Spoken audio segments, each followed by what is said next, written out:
ശബരിമല സ്വർണ്ണക്കൊള്ളയിൽ തന്ത്രി കണ്ഠര് രാജീവരുടെ രണ്ടാമത്തെ അറസ്റ്റ് ഉടൻ രേഖപ്പെടുത്തും. ദ്വാരപാലക ശില്പപാളികൾ കടത്തിയ കേസിലാണ് അറസ്റ്റ് ഉണ്ടാകുക. അറസ്റ്റിന് തടസ്സമില്ലെന്ന് കോടതി വ്യക്തമാക്കിയിരുന്നു.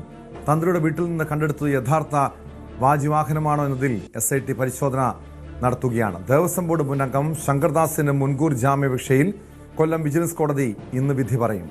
അതേസമയം ഉണ്ണികൃഷ്ണൻ പോറ്റിയുടെ ജാമ്യാപേക്ഷകൾ തള്ളി. പോറ്റിക്കെതിരെ തെളിവ് ശേഖരണം തുടരുന്നുവെന്ന് പ്രോസിക്യൂഷൻ കോടതിയെ അറിയിച്ചിട്ടുണ്ട്. വിവരങ്ങളുമായി VV വിനോദും S വിനേഷും ചേരുന്നു. ആദ്യം വിനോദിലേക്കാണ്. വിനോദ്, കഴിഞ്ഞ ദിവസം ഈ തന്ത്രിയുടെ രണ്ടാമത്തെ കേസിലെ അറസ്റ്റ് രേഖപ്പെടുത്താമെന്ന് കോടതിയെ അനുമതി നൽകിയിട്ടുണ്ട്, വ്യക്തമാക്കിയിട്ടുണ്ട്. എന്താണ് SITയുടെ തുടർ നീക്കങ്ങളെന്നറിയണം. കാരണം കഴിഞ്ഞ ദിവസം ഈ കേസ് പരിഗണിച്ചപ്പോൾ ഹൈക്കോടതി അതിരൂക്ഷമായ വിമർശനമാണ് SITക്കെതിരെ ഉന്നയിച്ചത്. എങ്ങനെയാണ് ഈ കേസുമായി ബന്ധപ്പെട്ട്, കാരണം ഈ നിലവിലെ കണ്ടെത്തലുകൾ, തന്ത്രിയുടെ ഈ പങ്ക് എങ്ങനെയാണ്, അതോടൊപ്പം ഉണ്ണികൃഷ്ണൻ പോറ്റിയും തന്ത്രിയും തമ്മിലുള്ള ഇടപാടുകളെ സംബന്ധിച്ചുള്ള വിവരങ്ങൾ ഉൾപ്പെടെ SITക്ക് കണ്ടെത്താൻ കഴിഞ്ഞിട്ടുണ്ടോ വിനോദ്? ടോം, രണ്ടാമത്തെ കേസിലും തന്ത്രിയെ അറസ്റ്റ് ചെയ്യുമെന്ന കാര്യം ഉറപ്പായി. കഴിഞ്ഞ ദിവസം അറസ്റ്റിന് തടസ്സമില്ലെന്ന് കോടതി വ്യക്തമാക്കിയിരുന്നു. SIT വളരെ വൈകാതെ തന്നെ ഈ കേസിൽ തന്ത്രിയുടെ അറസ്റ്റ് രേഖപ്പെടുത്തും. നേരത്തെ ആദ്യത്തെ കേസിൽ കോടതി ജാമ്യം നിഷേധിച്ചതിനെ തുടർന്ന് റിമാൻഡ് തുടരുകയാണ്. ഇതിനിടയിലാണ് ഇനി വീണ്ടും രണ്ടാമത്തെ അറസ്റ്റ് കൂടി സംഭവിക്കാൻ പോകുന്നത്. അങ്ങനെയെങ്കിൽ ആദ്യത്തെ കേസിൽ ജാമ്യം ലഭിച്ചാൽ പോലും വീണ്ടും തന്ത്രി ജയിലിൽ അല്ലെങ്കിൽ റിമാൻഡിൽ കഴിയേണ്ട ഒരു സാഹചര്യം ഉണ്ടാകും. ആരോഗ്യനില മോശമായതിനെ തുടർന്ന് അദ്ദേഹത്തെ നേരത്തെ ആശുപത്രിയിൽ പ്രവേശിപ്പിക്കുന്ന ഒരു സാഹചര്യമൊക്കെ ഉണ്ടായിരുന്നു. ഏതായിരുന്നാലും അവിടം കൊണ്ടും കാര്യങ്ങൾ അവസാനിക്കില്ല എന്നാണ് മനസ്സിലാകുന്നത്. കാരണം തന്ത്രിയുടെ വീട്ടിൽ നിന്ന് കണ്ടെത്തിയ വാജിവാഹനം കഴിഞ്ഞ ദിവസം SIT കൊല്ലം വിജിലൻസ് കോടതിയിൽ സമർപ്പിച്ചിരുന്നു.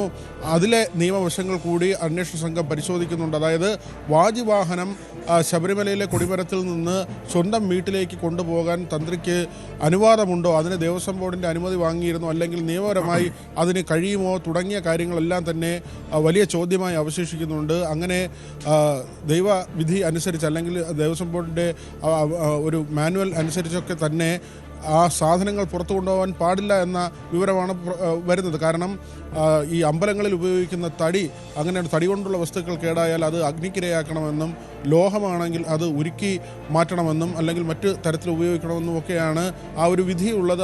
അതിനെ മറികടന്നുകൊണ്ട് തന്ത്രി ഈ വാജിവാഹനം വീട്ടിൽ കൊണ്ടുപോയത് നിയമപരമായി ശരിയല്ല എന്നാണ് വിലയിരുത്തപ്പെടുന്നത്. അങ്ങനെയെങ്കിൽ കൂടുതൽ കേസുകൾ അല്ലെങ്കിൽ ഏതെങ്കിലും ഇപ്പോഴുള്ള കേസിൻ്റെ ഭാഗമായി തന്നെ കൂടുതൽ വകുപ്പുകൾ ചേർക്കുന്ന നില കൂടി ഉണ്ടാകും. അതും തന്ത്രിക്ക് വലിയ വെല്ലുവിളി ഉണ്ടാക്കുന്ന കാര്യമാണ്. മാത്രമല്ല, ഇപ്പോൾ ഈ വാജിവാഹനവുമായി ബന്ധപ്പെട്ട് മറ്റ് ചില സംശയങ്ങൾ കൂടി ഉയർന്നു വരുന്നുണ്ട്. വാജിവാഹനം ഈ തന്ത്രിയുടെ വീട്ടിൽ നിന്ന് കണ്ടെത്തിയത് യഥാർത്ഥ വാജിവാഹനമാണോ എന്ന കാര്യത്തിൽ സംശയം അവശേഷിക്കുന്നുണ്ട്. അത് നേരത്തെ ശബരിമലയിൽ നിന്ന് കൊണ്ടുവന്ന യഥാർത്ഥ വാജിവാഹനം മറ്റേതെങ്കിലും രാജ്യത്തേക്ക് കടത്തിയോ എന്ന തരത്തിലുള്ള സംശയമാണ് അവശേഷിക്കുന്നത്. ഇതിൽ ശാസ്ത്രീയ പരിശോധന നടത്തേണ്ടതുണ്ട്. നേരത്തെ സ്വർണ്ണപ്പാളികളുടെ പരിശോധന നടത്താൻ ISROയെ ഏൽപ്പിച്ചിരുന്നു.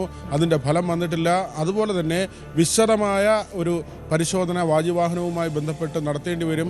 ഈ കേസുകൾ ഉയർന്നു വരുന്ന സമയത്ത് അല്ലെങ്കിൽ ഈ സമീപകാലത്ത് ഇത് വിവാദമാകുന്ന സമയത്ത് വാജിവാഹനം തിരികെ ഏൽപ്പിക്കാൻ തന്ത്രി താല്പര്യം പ്രകടിപ്പിച്ചിരുന്നു. ദേവസ്വം ബോർഡിന് കത്ത് നൽകിയിരുന്നു. പക്ഷേ ദേവസ്വം ബോർഡ് തന്നെ ഈ കേസിൽ പ്രതിയാകുന്ന സാഹചര്യം, ദേവസ്വം ബോർഡിൻ്റെ മുൻ ഭാരവാഹികളും കഴിഞ്ഞ പ്രശാന്തിൻ്റെ സമയത്തുള്ള ആളുകളുമൊക്കെ തന്നെ വിവാദത്തിൽ ഉൾപ്പെടുന്ന ഒരു നിലയുണ്ടായി. അതുകൊണ്ട് തന്നെ ദേവസ്വം ബോർഡ് വാജിവാഹനം തിരികെ വാങ്ങിയിരുന്നില്ല. ആ വാജിവാഹനമാണ് തന്ത്രിയുടെ വീട്ടിൽ നിന്ന് കഴിഞ്ഞ ദിവസത്തെ പരിശോധനയിൽ SIT കണ്ടെത്തിയത്. ഇനി അതിൽ ശാസ്ത്രീയ പരിശോധന നടത്തും. അതോടൊപ്പം തന്നെ ഇതിൽ കൂടുതൽ നിയമോപദേശം തേടും. കൂടുതൽ കേസുകൾ തന്ത്രിക്കെതിരെ എടുക്കണമോ എന്നത് അടക്കമുള്ള കാര്യങ്ങൾ അതിനുശേഷമായിരിക്കും SIT ഒരു തീരുമാനത്തിലേക്ക് എത്തുക. ശങ്കർദാസിൻ്റെ മുൻകൂർ ജാമ്യാപേക്ഷ ഇന്ന് കൊല്ലം വിജിലൻസ് കോടതി പരിഗണിക്കുന്നുണ്ട്. നേരത്തെ സുപ്രീം കോടതിയിൽ അടക്കം പോയപ്പോൾ വിചാരണ കോടതിയെ സമീപിക്കണമെന്ന നിർദ്ദേശം നൽകിയിരുന്നു. ഇതുവരെ ആ മുൻകൂർ ജാമ്യാപേക്ഷയിൽ അനുകൂല വിധി ഉണ്ടായിട്ടില്ല.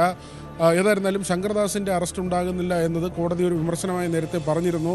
അദ്ദേഹത്തിൻ്റെ ആരോഗ്യനില സംബന്ധിച്ചുള്ള ചില വിവരങ്ങൾ കൂടി പുറത്തു വരുന്നുണ്ട്. അദ്ദേഹത്തിന് തീർത്തും അദ്ദേഹം അനാരോഗ്യവാനാണ് എന്ന തരത്തിലുള്ള വിവരങ്ങൾ. അതാണ് വിനോദ്, കഴിഞ്ഞ ദിവസം ഹൈക്കോടതി കേസ് പരിഗണിച്ചപ്പോൾ എന്തുകൊണ്ട് ശങ്കർദാസിനെ ഇതുവരെയും ചോദ്യം ചെയ്തില്ല? കാരണം പ്രതി ചേർത്ത അന്ന് മുതൽ ശങ്കർദാസ് ആശുപത്രിയിലാണ്.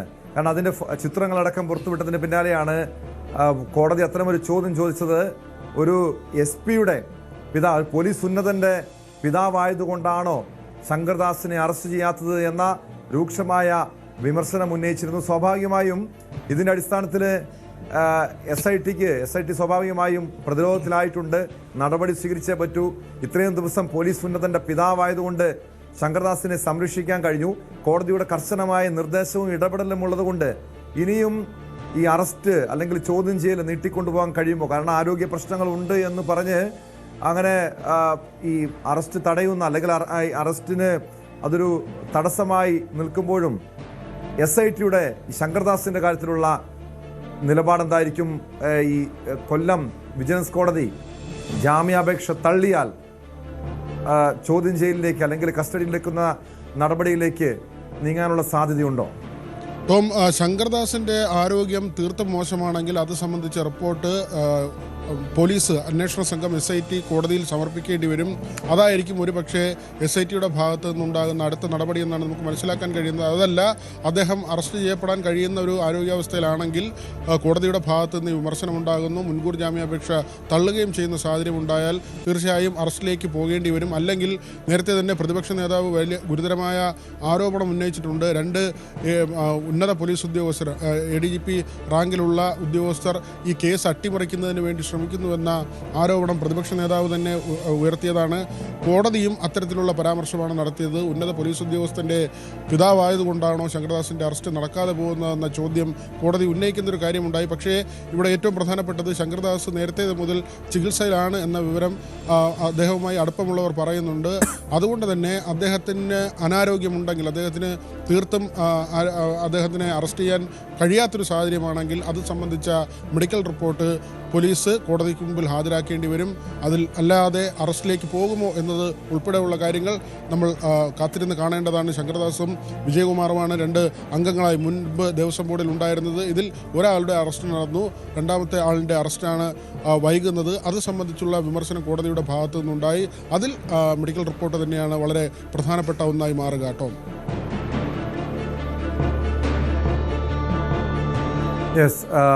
അതോടൊപ്പം ഈ ഉണ്ണികൃഷ്ണൻ പോറ്റിയുടെ ജാമ്യാപേക്ഷകൾ കോടതി തള്ളിയിട്ടുണ്ട്. പോറ്റിക്കെതിരായ തെളിവ് ശേഖരണം തുടരുന്നുവെന്നാണ് പ്രോസിക്യൂഷൻ കോടതിയെ അറിയിച്ചിരിക്കുന്ന കാര്യവും.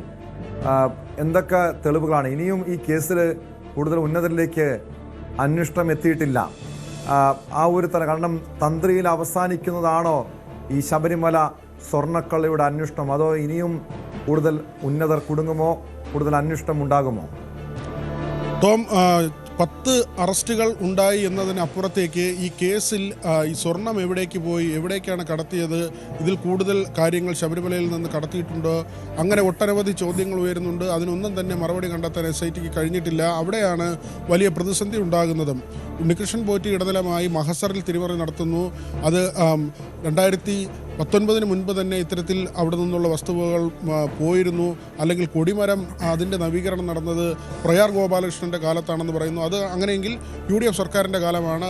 അതുകൊണ്ട് തന്നെ വളരെ വർഷങ്ങൾക്ക് മുൻപ് തന്നെ ഇത്തരത്തിൽ ശബരിമലയിൽ നിന്ന് വസ്തുക്കൾ പുറത്തേക്ക് പോയി, വാജിവാഹനം ഉൾപ്പെടെയുള്ള കാര്യങ്ങൾ പുറത്തേക്ക് പോയി എന്ന വിവരമാണ് വരുന്നത്.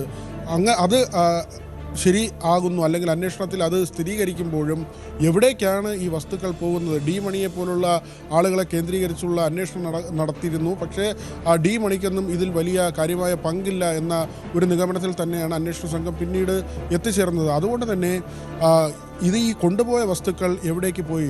ഈ കേസിൻ്റെ 2 ഭാഗമുണ്ട്. അതിൽ ഒരു ഭാഗത്തേക്ക് എത്തിച്ചേരാൻ SITക്ക് ഒരു തരത്തിലും കഴിഞ്ഞിട്ടില്ല എന്നത് തന്നെയാണ് ഇതിലേറ്റവും പ്രധാനപ്പെട്ട ഒരു കാര്യമായി നമ്മൾ മനസ്സിലാക്കേണ്ടത്. അതുകൊണ്ട് ഈ പ്രതികളെ പിടികൂടുന്നു, അവർക്ക് മേലുള്ള FIRകൾ തയ്യാറാകുന്നു, ഒരുപക്ഷെ കുറ്റപത്രം കോടതിക്ക് മുമ്പിലെത്തും, ഇവർ ചെയ്ത തെറ്റുകൾ അതിൽ പറയും. പക്ഷേ അപ്പോഴും പ്രതികൾക്ക് ഒരുപക്ഷെ അനുകൂലമായി മാറാൻ കഴിയുന്നത് ഇത് എവിടേക്ക് കൊണ്ടുപോയി എന്നത് SITക്ക് കണ്ടെത്താൻ കഴിയുന്നില്ല എന്ന വളരെ പ്രധാനപ്പെട്ട കാര്യമാണ്.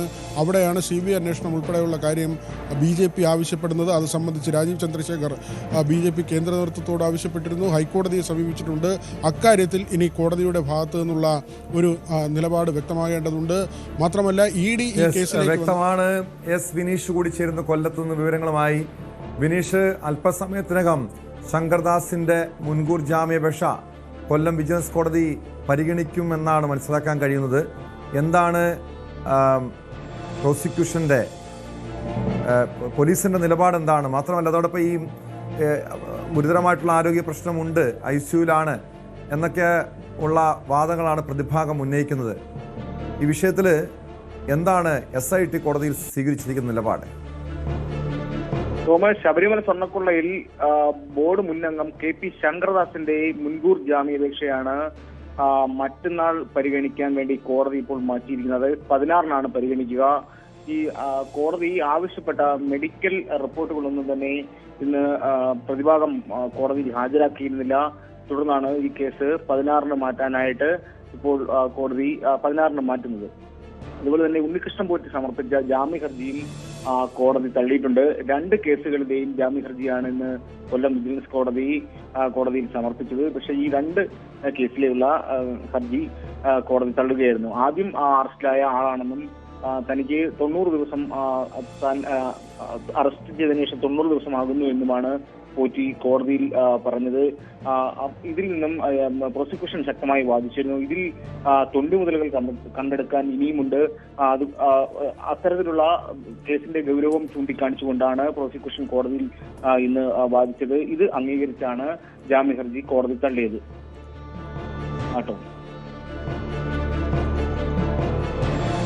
വ്യക്തമാണ്.